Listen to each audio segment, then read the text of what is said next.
It is Between the Ears. I'm Schuyler Callihan, and today we're going to talk a little bit about Drake Maye and his backup.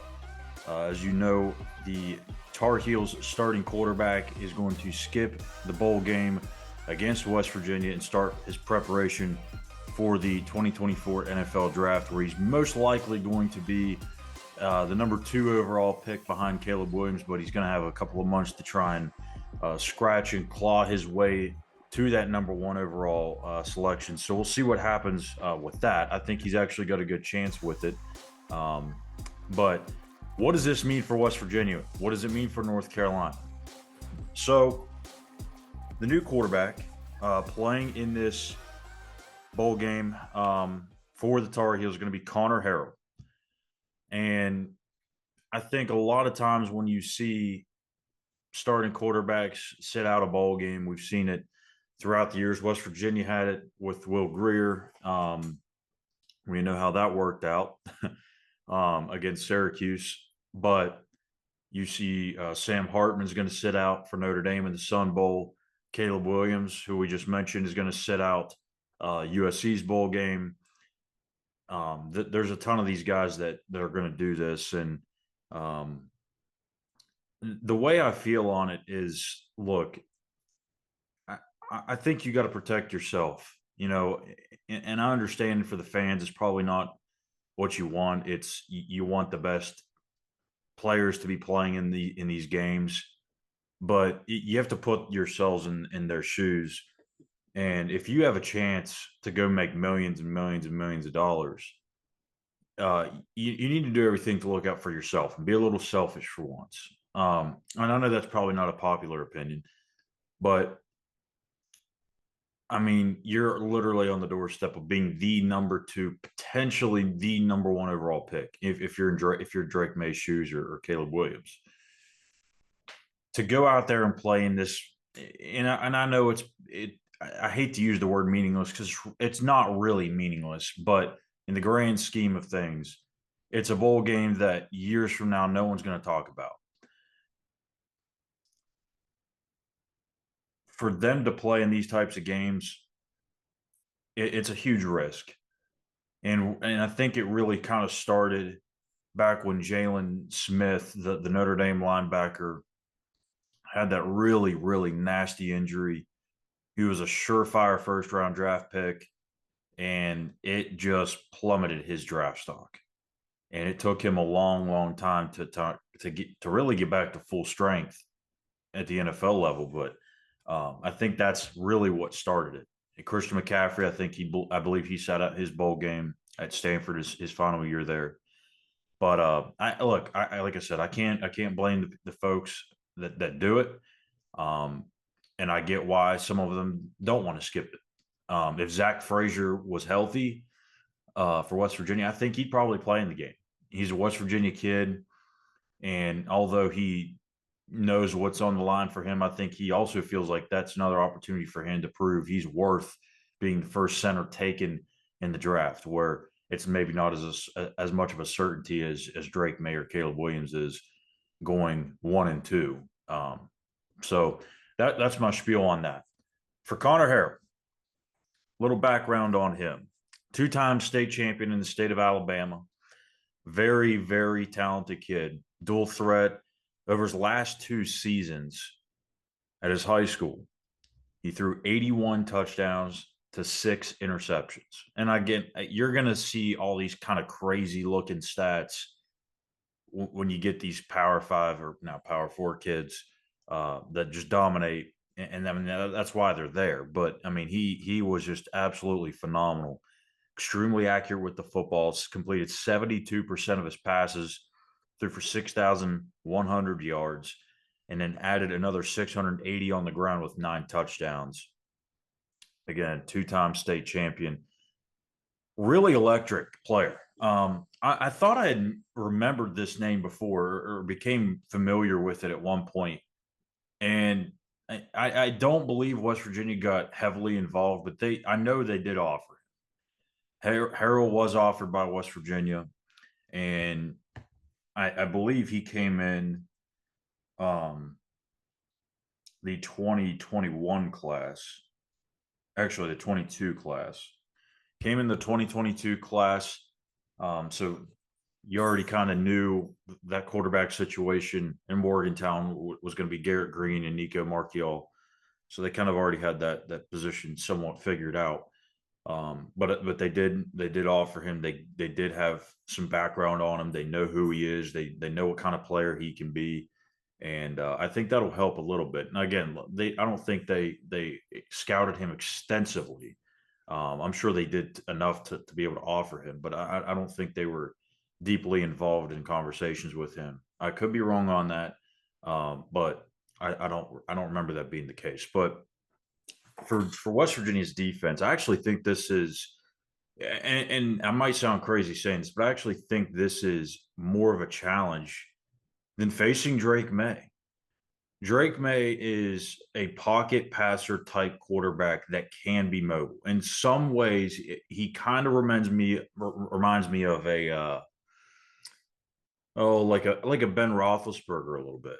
Obviously not similar build, but he's mobile, but not extremely mobile. He's not a guy that you necessarily fear with your legs. He's not the Garrett Green or Lamar Jackson or anything like that. And I'm not trying to put Garrett Green in Lamar Jackson's bucket, but you get the point.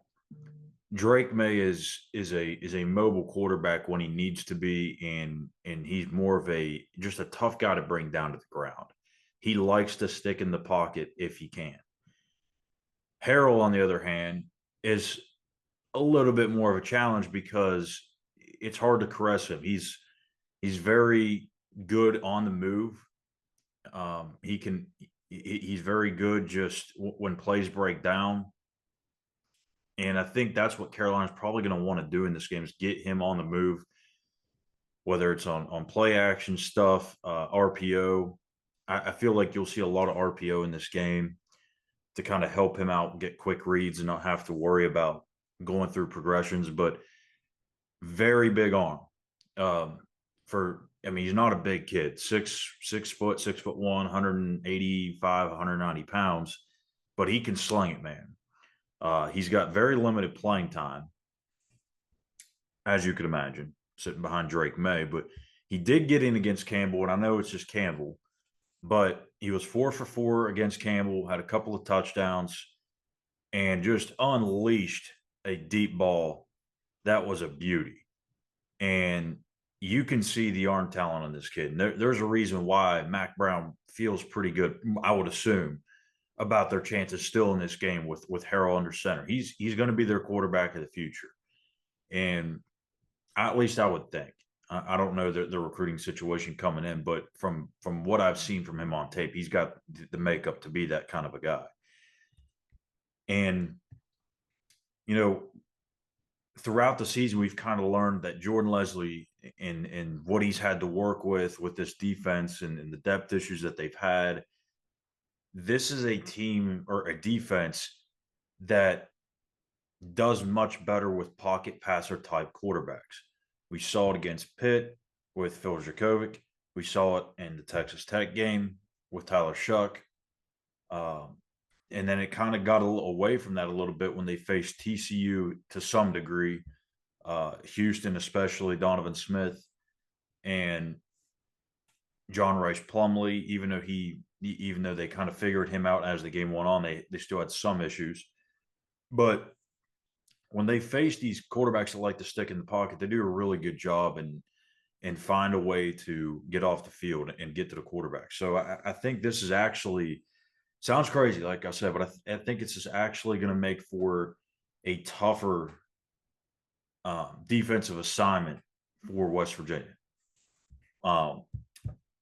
Maybe I'm wrong, but I think Drake Maye is somebody that they could get to, and you have Beanie Bishop, you have Malachi Ruffin, who's been playing really good football for the most part.